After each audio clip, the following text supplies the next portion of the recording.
If your classroom gets 10,000 likes on social media, but a child cannot independently find what they need, focus on the lesson, see themselves represented in the space, or understand what the walls are supposed to teach them, is it actually a great classroom? If your classroom gets 10,000 likes on social media, but a child cannot independently find what they need, focus on the lesson, see themselves represented in the space, or understand what the walls are supposed to teach them, is it actually a great classroom? Good evening, everyone, and welcome to another episode of Leadership Unscripted. So tonight we're beginning a special series, the Back to School Conversation. So let me brace myself. And tonight I'm probably going to get myself in trouble with some teachers because I want to talk about something happening right now in schools around the world: classroom decoration. So teachers are spending hours preparing classrooms. They're buying borders, labels, posters, baskets, lamps, plants, themes, matching containers, alphabet displays, birthday boards, reading corners, welcome signs, door decorations. And some classrooms look absolutely incredible. You walk inside and think, wow. And I want to say something immediately. There is nothing wrong with having a beautiful classroom. Nothing is wrong. Teachers deserve environments they enjoy working in. Children deserve clean, attractive, and welcoming spaces. And many teachers are spending their own money and giving up their personal time because they genuinely want children to walk through that door and feel, my teacher prepared this place for me. That comes from care. So tonight, it isn't about decoration is bad. No. Tonight's question is much more interesting. So your classroom looks amazing, but can children actually learn in it? Because there is a difference between decorating a classroom and designing a learning environment. There is a difference. There is a difference between decorating a classroom and designing a learning environment. One asks, does this look good? The other asks, what does this space help children do? And that's where we're going tonight. So teachers, I see a lot of teachers on the live. I want you to imagine something. Tomorrow morning, someone walks into your classroom. They point to every single thing on your walls and ask, why is that there? Could you answer? Not because it matches my theme. Not because I saw it on Pinterest. Not because another teacher has one. What I'm asking, what does it do? Does it teach? Does it remind? Does it organize? Does it celebrate children? Does it support independence? Does it help someone regulate? Does it communicate belonging? Does it provide information children actually use? Because if we cannot explain the purpose, maybe we should ask whether it needs to be there. So let's play a game tonight. I'm going to describe two classrooms. You tell me which one you'd choose for your child. Classroom A, absolutely beautiful. Everything matches. The teacher has chosen a theme. Perfect bulletin boards, professionally printed displays. Every inch looks finished on day one. You could photograph it tonight and put it straight on Instagram. That's classroom A. Classroom B, clean, organized, it's warm, but some walls are intentionally unfinished. There are spaces waiting for children's writing, children's artwork, questions they generate, vocabulary from what they're actually learning, examples created during lessons, photographs of the class community, resources that will appear as children need them. Which one, A or B? Which one would you want your child to be a part of? Which one? Kav says B.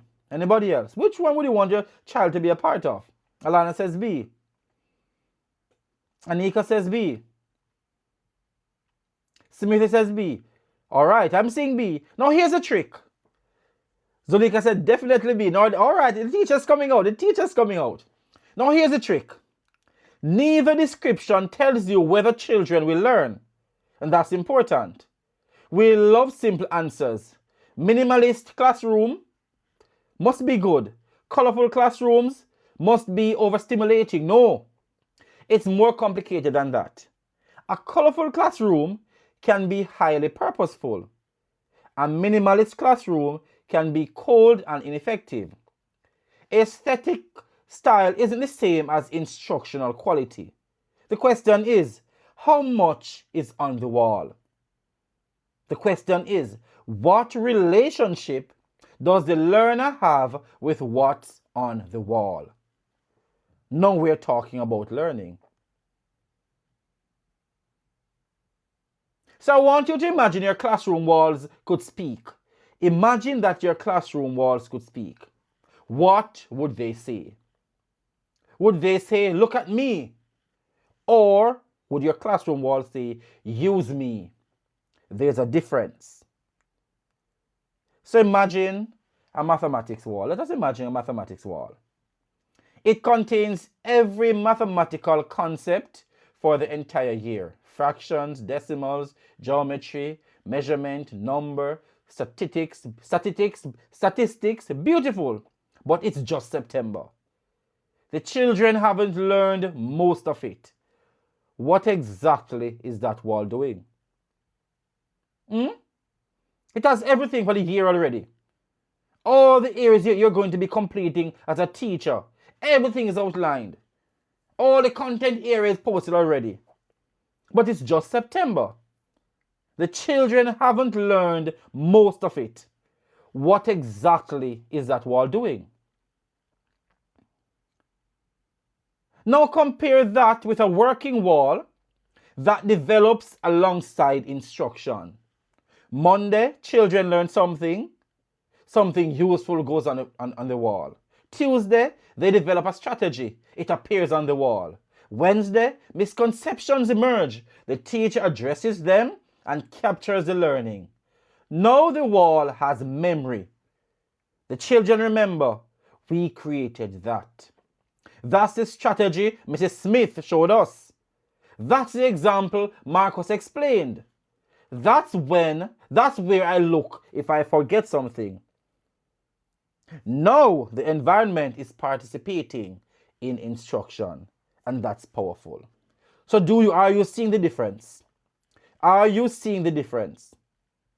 So I'm really not impressed when I walk into your classroom or when I look on Facebook and TikTok and you see those beautifully designed classrooms with the entire year curriculum displayed.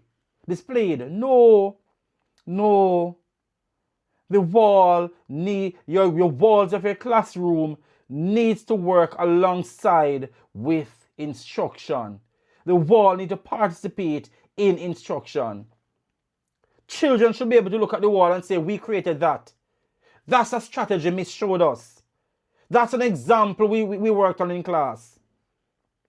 If I forget something, that's where I look for the right exemplar. because the environment should be participating in the instruction. Remember that. So teachers, I see many of you on the live, tell me, what is one display in your classroom that children genuinely use? Not admire. Not admire. What is one display in your classroom that your children genuinely use? Not admire it because it looks good. They genuinely use it. Is it your word wall? Oh, Dolphin said word wall. Anything else? What is one thing you display in your classroom that children genuinely use? Let me hear them. Dolphin says word wall. Come teachers, you have some beautiful classrooms. What is one thing you have in your classroom that children genuinely use? Let me hear from you. I see word wall already. Let me hear from you.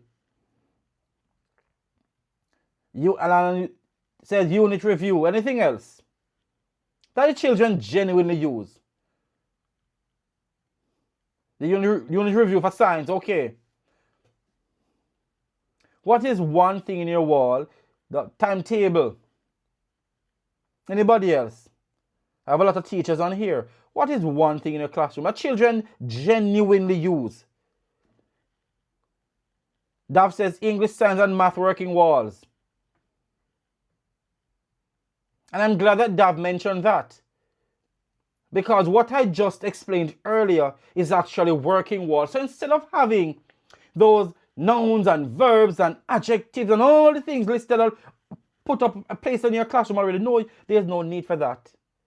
What you need is working walls. So as you cover a concept, it appears on the wall. As you go through certain things, certain strategy, as a strategy is introduced to a child, it goes up on the wall. That is how you use the environment to support learning. That is when the environment is a second or third teacher. So when children in the class, you can actually send them to the math working wall, the English working wall, the science corner, and say, sit and review what is there. And in that moment, it will be relevant to them. But when you have all these fancy nouns, verbs, adjectives, and you have all these strategies that they don't know yet. You haven't taught them as yet, and you put them up. One popular one is the paragraph burger, that big burger with the paragraph. You not teach paragraph yet.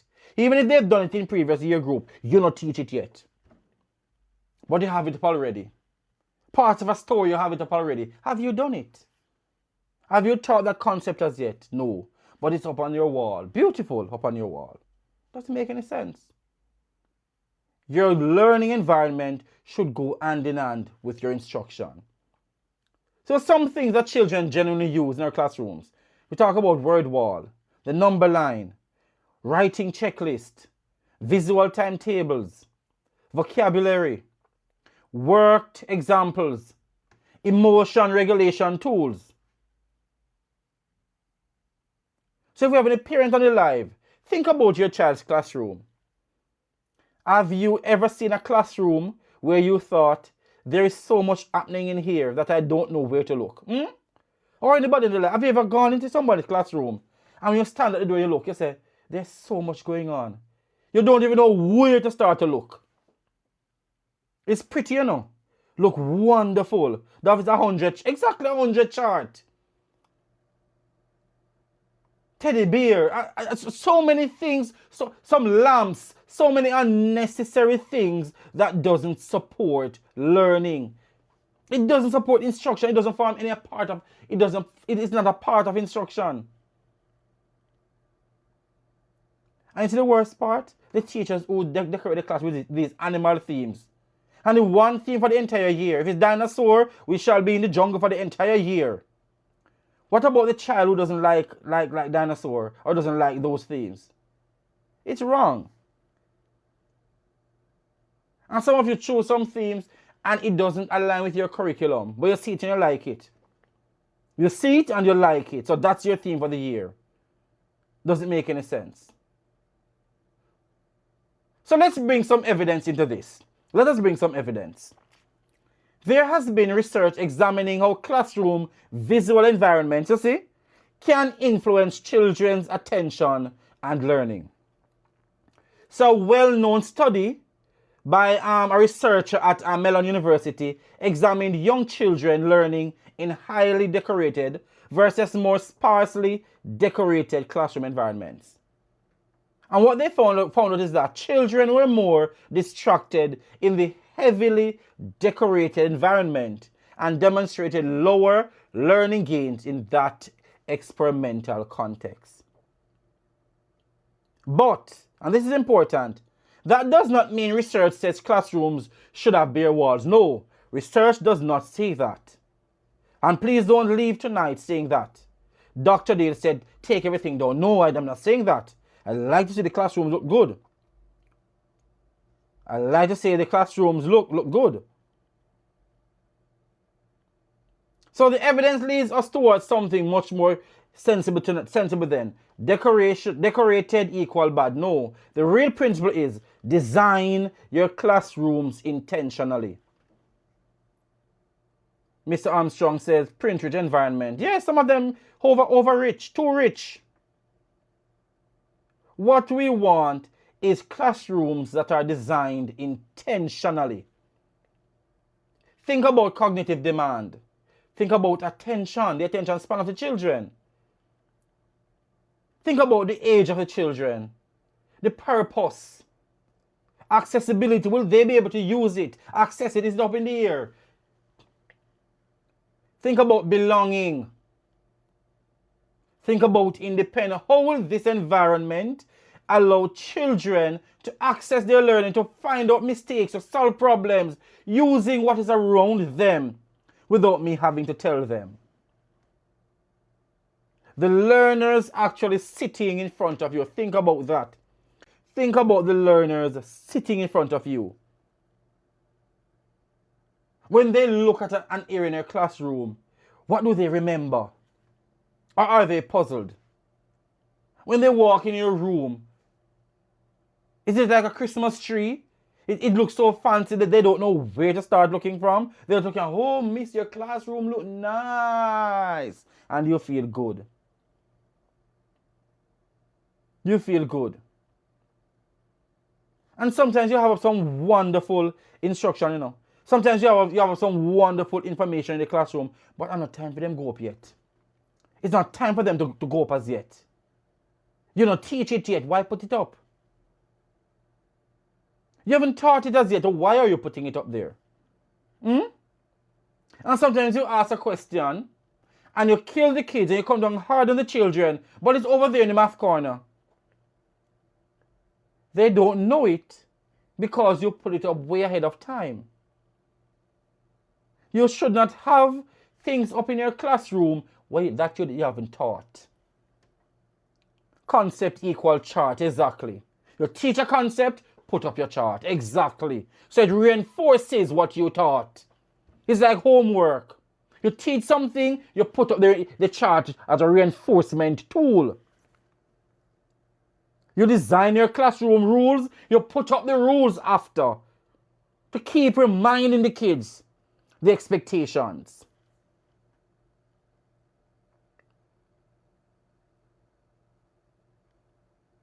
You teach the different parts of speech, you put them up so it reinforces the learning, not put them up before, 2 and 3 months before.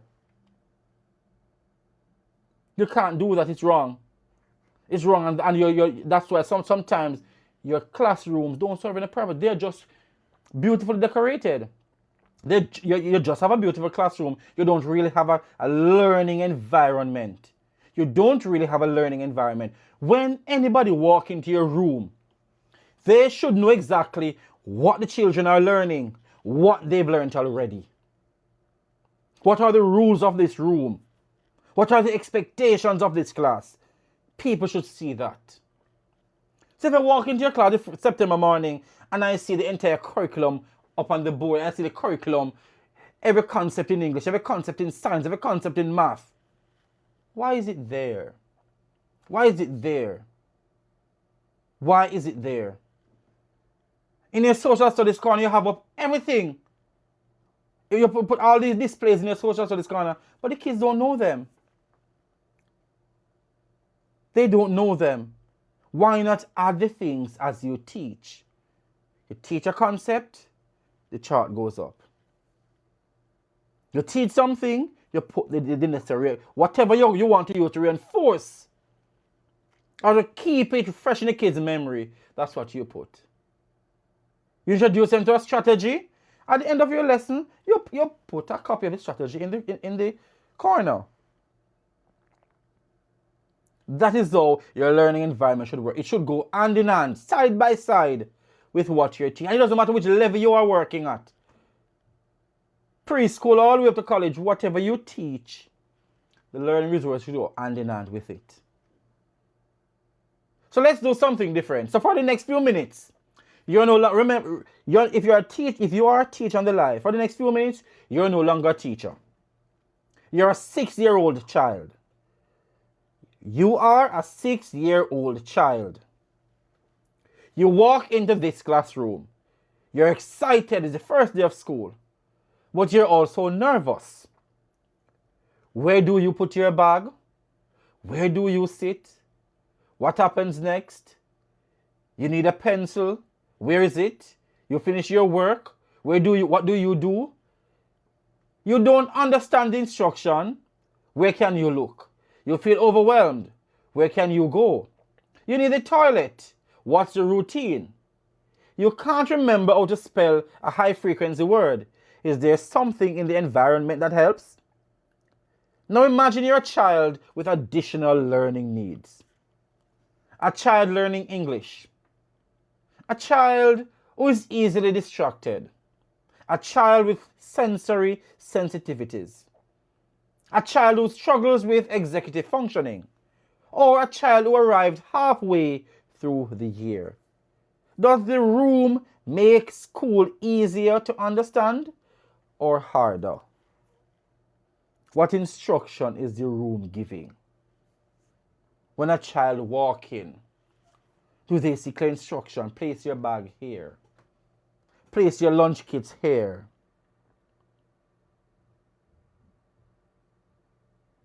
Take the pass when you go into the bathroom. It can come with clear instruction. So a child walk in the room. A child walk in the room is functional. This is a nice calming corner with clear instruction. Need a timeout? This is a timeout zone.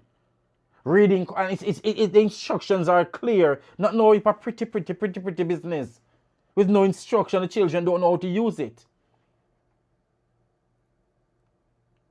So now when you create your environment so it starts to teach and give instruction, that's what we call environmental leadership. So the classroom should answer some questions before the child needs to ask the teacher. What did I say? The classroom should ask some questions before there's a need for the child to ask you as a teacher. So here's a scenario for tonight. And I want the teachers, parents, and school leaders to answer. So imagine a teacher spends an equivalent of $1,000 of their own money preparing their classroom. $1,000. Some of you spend more preparing your classroom. They created beautiful themes. Everything matches. They spend several days preparing. Monday arrives, the children love it. Parents compliment it. It look good. Pictures goes online. Everybody says amazing classroom. 3 weeks later, the teacher notices something. Children constantly ask where resources are. They rarely use the displays. Some displays are too high for children to access. The teacher created perfect work dominates the walls, while almost nothing created by the children is visible. A few children are struggling to concentrate. The reading corner looks spectacular, but children aren't independently choosing books very often. And because everything is so carefully designed, the teacher doesn't really want children to change things. Now here's the question. What should the teacher do? What should that teacher do? You tell me. What should the teacher do? Having created that beautifully designed classroom, you're a few months in and you realize that children still don't know what to do. Some children are still struggling to concentrate. The reading corners, they are beautifully designed, but children don't use it. They're not choosing books independently. What should the teacher do? Teacher, let me hear from you. What should you do? Should you A, leave it, the children will adjust? B, remove most of the decoration? C, observe how children actually use the environment and redesign it based on what the evidence shows? What should you do as a teacher? Alan says adapt. Yes. Anybody else? So are we adapt? Does everybody agree that there's a need for this teacher to adapt the environment?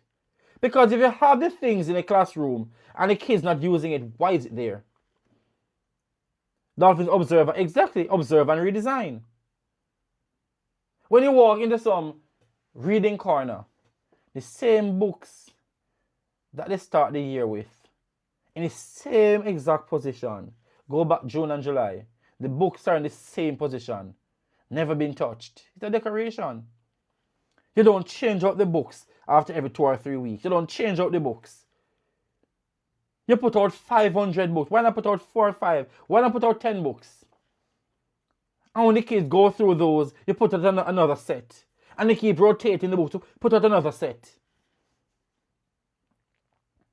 Why not have your books in your library sectionalized? So if you're doing a theme, if you're doing family, you have an entire section in your library with those books on family. So the environment is teaching. It's purposeful. You don't just put out a bundle of books and leave them there. What about the interest of the children? You have some boys in the classroom who like to do play with equipment. Or they like games. Get some games book, no, get some magazines. There's some girls in the classroom who like about the makeup and get some little makeup magazines now with some things that they can read. What about Johnny who likes cartoons? Get some comic strip now. That's how you adapt the classroom.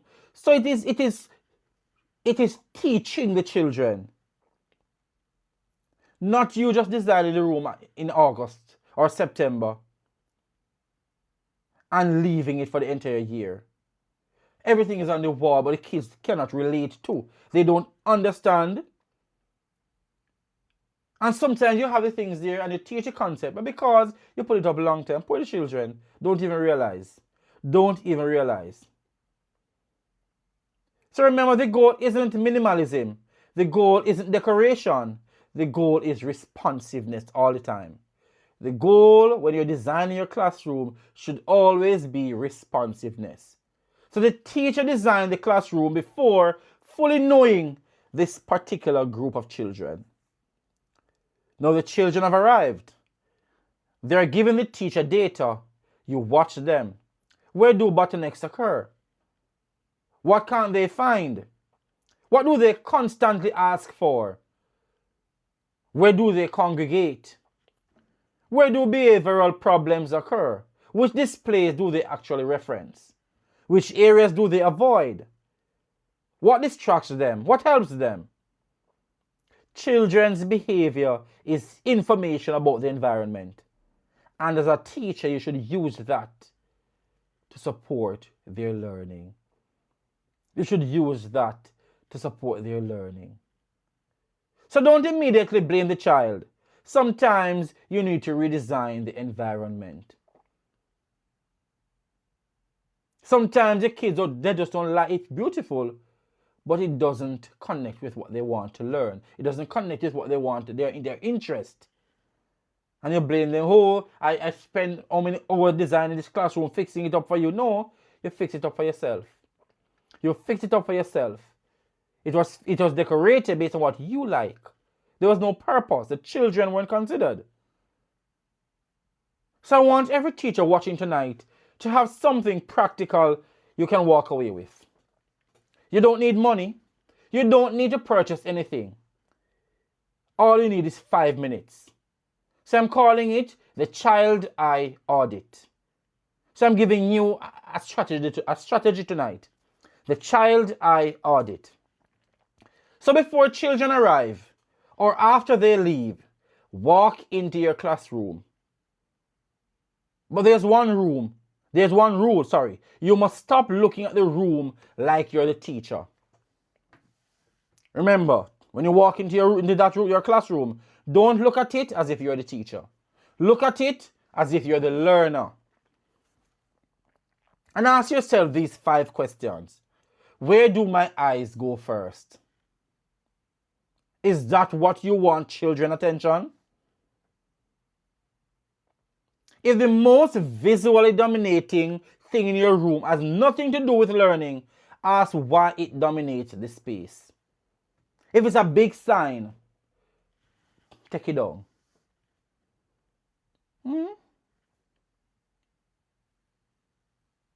Walk in your room and stand up and look. Where do my eyes go first?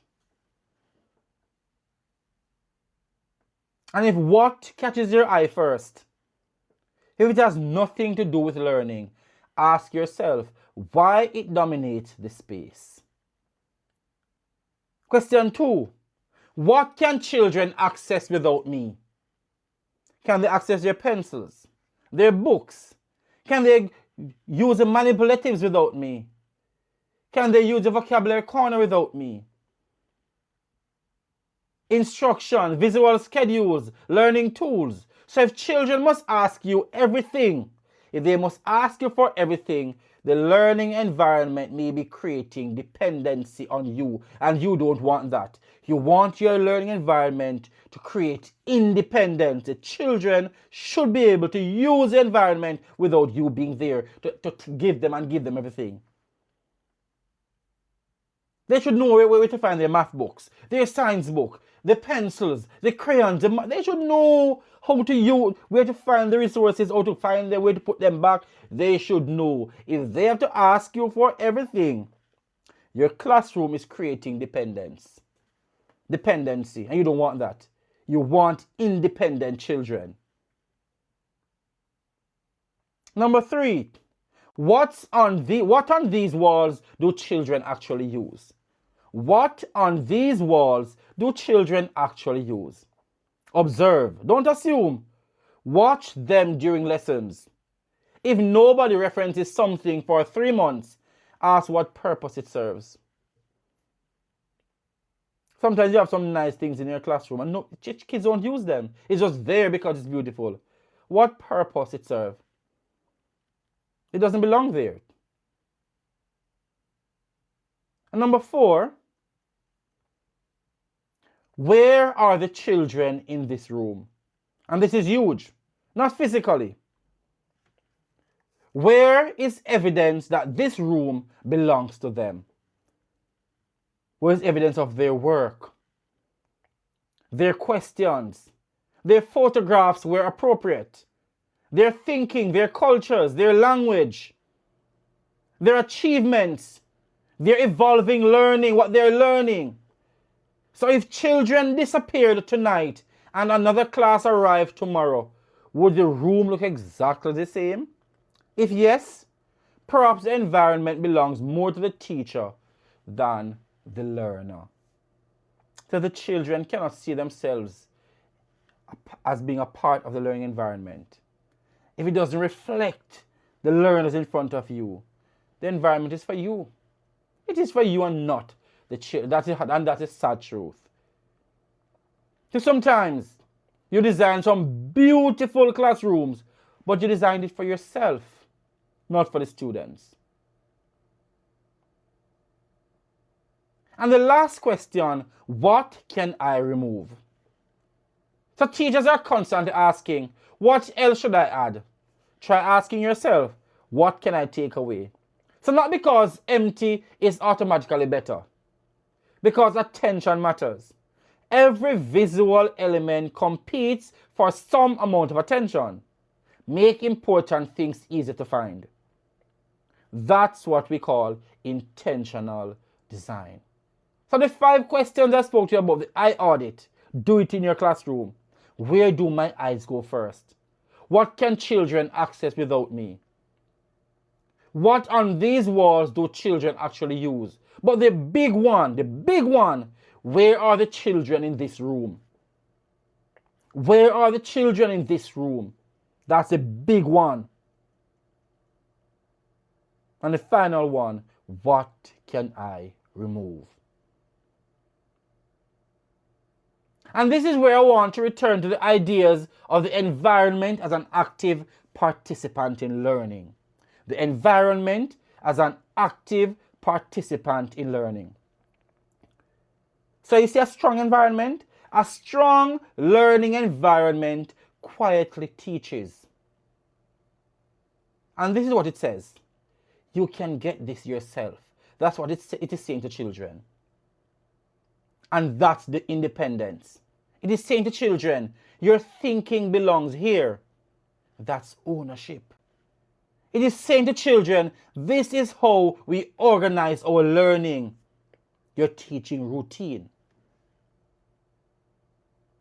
It is saying to children, you are represented here. And that's belonging. It is saying, if you forget, here's something that can help you. That's access. That's scaffolding. It is saying to children, this is where you can find a book that interests you. That's providing access. And the big one, it is saying, this is what quality looks like. And that's the environment modeling what quality learning should look, what quality work should look like.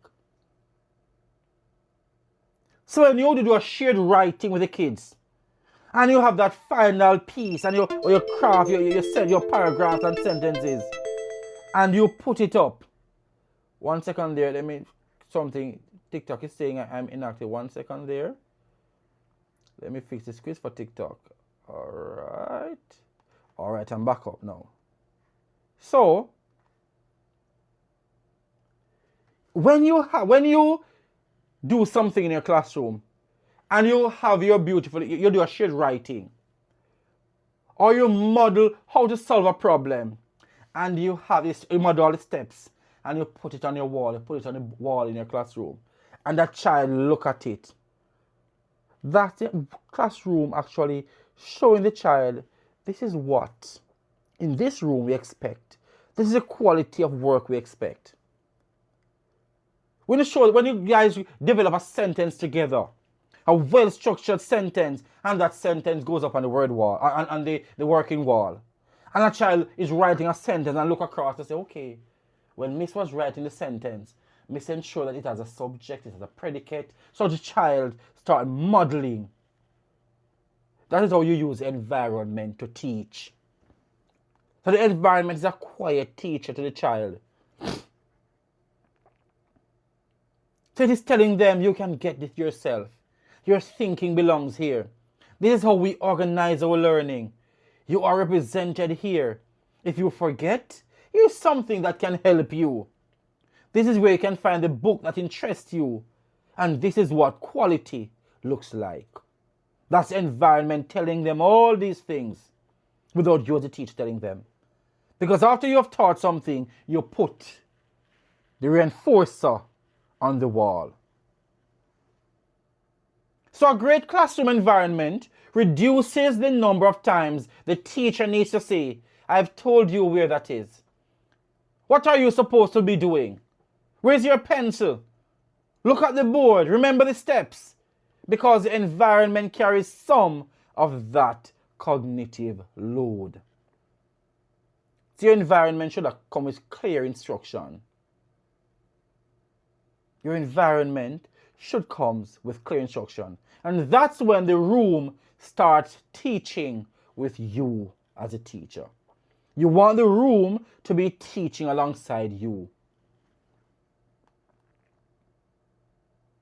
And there's another reason I don't believe every classroom needs to look completely finished on day one, There's another reason. I don't believe classrooms need to look completely finished on day one.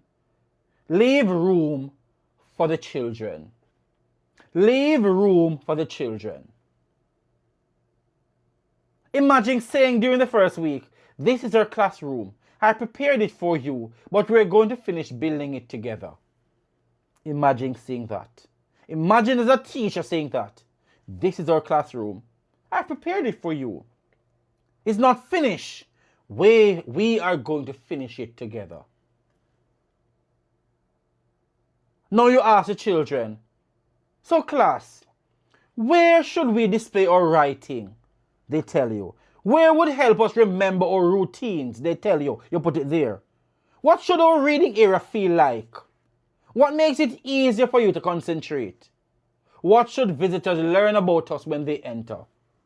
Suddenly, classroom design becomes a community building exercise. And something changes psychologically. It's no longer my teacher's classroom. It now becomes our classroom. And that's ownership. It stopped being my teacher's classroom. It now becomes our classroom. And that's children taking ownership of the learning environment. And when they're part of that design process, you're teaching independence. Because when they will know where to go to find words when they can't spell a word. They will know how to use reading corner. They will know where to do what. They will know where to find the exemplars. Because they were a part of the process. They know the room. They know the room, and that's what you want. So this conversation connects, you see, naturally with this book, The Teaching and Learning Leader. Because teaching and learning leadership requires us to look beyond what teaching looks like and examine what actually supports learning. What did I say? We need to move beyond paying too much attention on what teaching looks like and start examining what actually supports students' learning. So as leaders, as teachers, when we walk into classrooms, we should resist being overly impressed by aesthetics alone. So please don't just say, beautiful classroom. Ask yourself this question: how are children using this environment? Can they independently access learning tools? Does the environment reflect current learning? If you're teaching about adjectives, does it reflect what the kids are learning? If you're learning about states of matter in science, does it reflect that? Does it celebrate children's thinking? Am I seeing questions developed by children? Am I seeing their mistakes and how they correct their mistakes? Not just the final product, but am I seeing their learning journey, where they started this unit, and we're halfway in the unit, and where they are now, and how their work is improving? That's you showing progress. That's you showing progress. Does it celebrate children thinking? Is it inclusive? Are the displays accessible? Does classroom organization support routines? Is the room helping the teacher to teach? And most importantly, what evidence tells us that the environment is supporting these particular learners? What evidence? Based on the classroom. What evidence is here to show me that this teacher, the environment is supporting the learners? So based on my knowledge of this class, there are 5 students with additional learning needs in here. There's a child who needs something to fidgety, what they call it, the cushion thing to keep them calm. There's a child who needs a little chair to rock. Does this classroom, am I seeing a little chair where the child, am I seeing like a calm corner? Does the environment, what evidence is there to tell me that the environment is supporting the learners in this room? And that's the shift from decoration to pedagogy. That's the shift. That's the shift. So if you're a parent on the live, I want to challenge you too. When you walk into your child's classroom, don't judge a teacher based on how expensive or elaborate the classroom looks. Don't do that, parents. Please don't.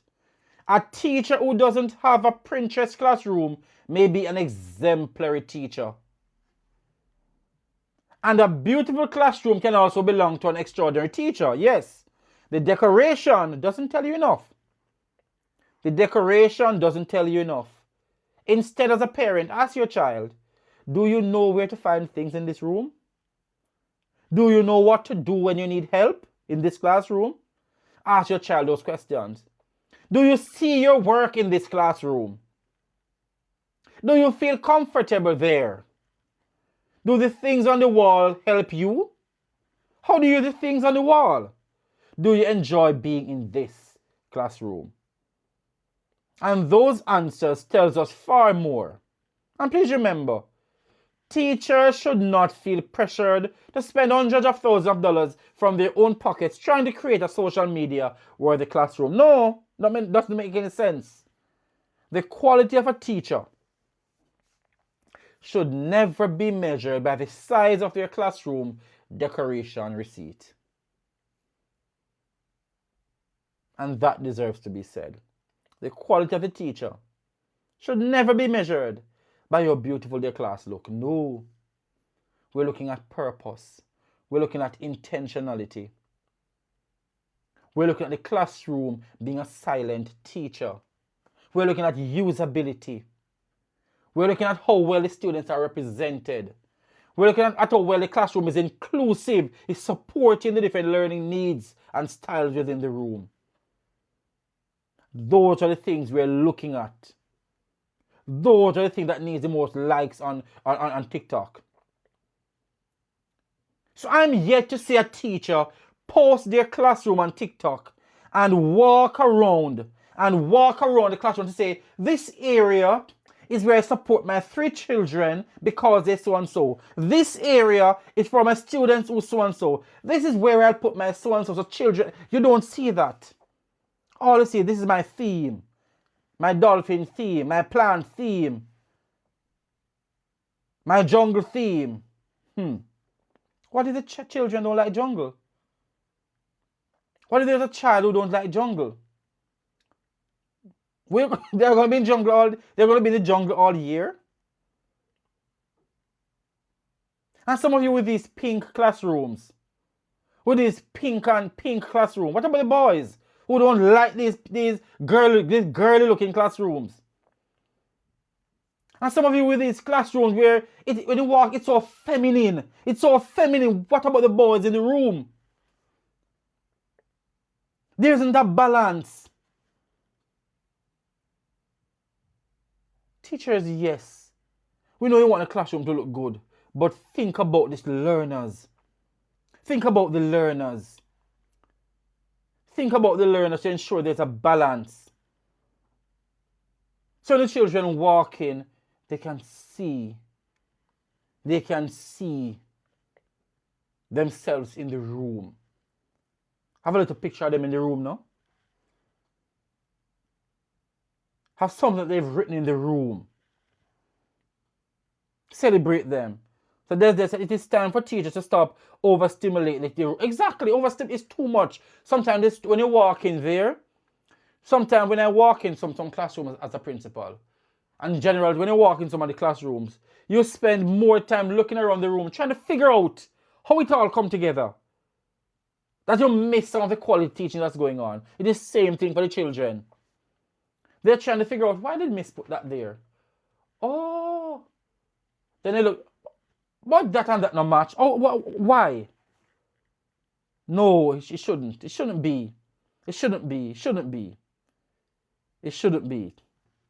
It shouldn't be. So as I said before, the quality of a teacher should never be measured by the size of their classroom decoration receipt. So you can spend $1 million. You could have the prettiest classroom. That doesn't speak to the quality of the room you've designed. Because if it's not purposeful, if it doesn't create a space where the children belong, you've wasted your money. So I'm going to leave teachers with a challenge tonight. All the teachers, I'm going to leave you with a challenge tonight. So imagine I gave you one completely empty classroom wall. And I said to you, you're not allowed to put anything on this wall until the children give you a reason to. What will eventually appear? Maybe children's questions. Maybe their writing, their artwork, strategies you've taught, vocabulary they've learned, photographs of their experience, photographs of them working, evidence of their thinking. Maybe by October, that wall tells the story of a community that has been learning together. Now compare that with a wall completely finished before the children ever arrived. Which one tells the richer story? That's tonight's question. Which one tells the richer story? Is it the wall that was previously decorated from August, so the children came to the room well decorated? Or is it the wall that when the kids came, it was blank? And by October, it shows their learning journey. It shows their pictures. It shows where they started a unit. It shows them struggling. It shows them working in groups. It shows their end of unit writing. It shows what they worked on in class. It shows pieces of their work. Which one tells the richer story? Which one can you use as evidence that learning is taking place? There's this at the blank wall. Exactly. So nothing is wrong with you having have the resources. Organize them in little boxes and store them away based on how you're going to teach. And as you teach a concept, you find a nice resource where they buy for that and you roll it out. That's when it becomes purposeful. But putting it up before doesn't make any sense. The kids can't connect to it. It doesn't show their learning journey.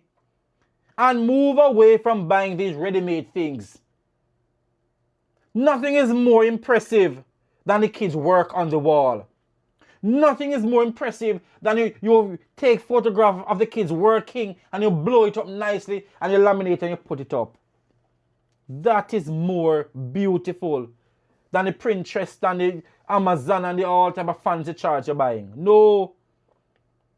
You want to see the kids working, the kids engage. That's what you want to see. So before you leave, I want one answer. One answer I want. Should classrooms be completely decorated before children arrive? Yes or no? Or somewhat? Let me hear from you. Should classrooms be completely decorated before children arrive? Yes, no, or somewhat? Dolphin says no. Des says no. Anybody else? Nikki B says somewhat.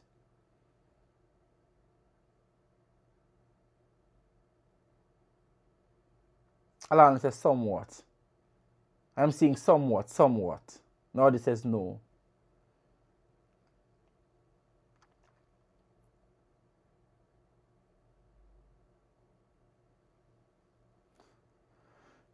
Remember the question says, should classrooms be completely decorated? The operative word is, the important word there is completely decorated. Not should classrooms be decorated, you know. It says, should classroom be completely decorated? The word is completed is there. And you're all on point. No.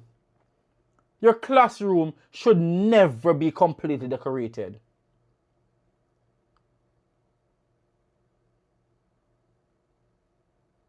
And Rita said, what is fully? Because teaching aids are different from decorations. Completely decorated, no. And that's what Rita is saying. The decorations is different from the teaching aids. But what the classroom should be, Rita, we want the decorations to be minimal so the teaching aids take precedence. The teaching aids should be the showstoppers. Those those are what should capture the kids as they walk in the room. So if you have a class, and this is a poster, and you have these beautiful flowers, and you have these big flowers here, and this is capturing the kids' attention, it needs to be removed. The poster is what you want to capture the attention. So these, the pretty, should be kept at you should keep it as a minimal. Keep it minimal, man. You want what things the kids can learn from. Thank you, right? This you agree with me. You want things the kids can learn from. So the fancy lamps, the lamps hanging from the ceiling, take them down. What am I do? Chinese teachers. As someone with a Chinese lamp, who can tell me what the purpose of the Chinese lamps? What is the purpose of the Chinese lamps, teachers? Let me ask you, what is the purpose of the Chinese lamps? The color for a foreign school. That's a foreign school, that. I see the Chinese lamps. What I see again? I see the Chinese lamps. I see some weird things and they look good, you know. I see that they look good, but what is their instructional purpose? Are we teaching Chinese holiday? What is the instructional purpose? Teaching, they can be teaching color. And most colors you're teaching. Most colors you're teaching could never be anything else. So be careful what you have in the room. If it's not instructional, take it down. It don't make no sense. It doesn't make any sense.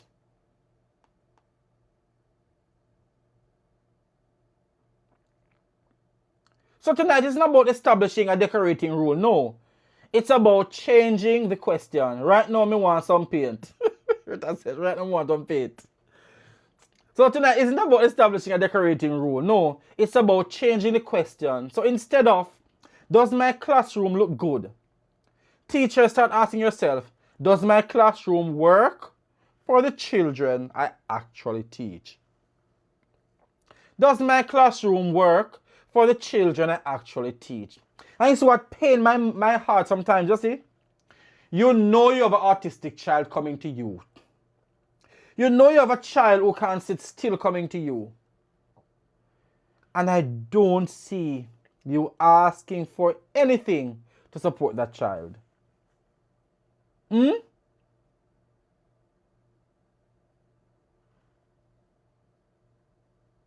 you know the learners were coming to you, but yet still, you forgot the inclusion part. Rita says, sometimes we have to decorate the wall because the wall's not paint from you from years back. We don't decorate it, Rita. Get some colored paper and just cover it up. And leave it and border it nicely. So when the kids do their work, you put the kids' work on the paper. And that's all. But don't open up big flowers up there and a big vase and a Chinese ceiling fan hanging down. Where will I put them, man? And some big animal. Cut out some big animal. Don't do those things. Cover the wall with some nice backing paper. Get some nice board and border it like a big board. Nobody needs to know that it's a dirty wall behind it. And when the kids do their work, you put it there. When they come in the first day, take their pictures and let them write what they want to learn this year, what is their goal for this year, and you put their pictures on it, and you put their nice goal under it. Who knows it's a dirty wall behind it? Nobody now know. Not a soul now.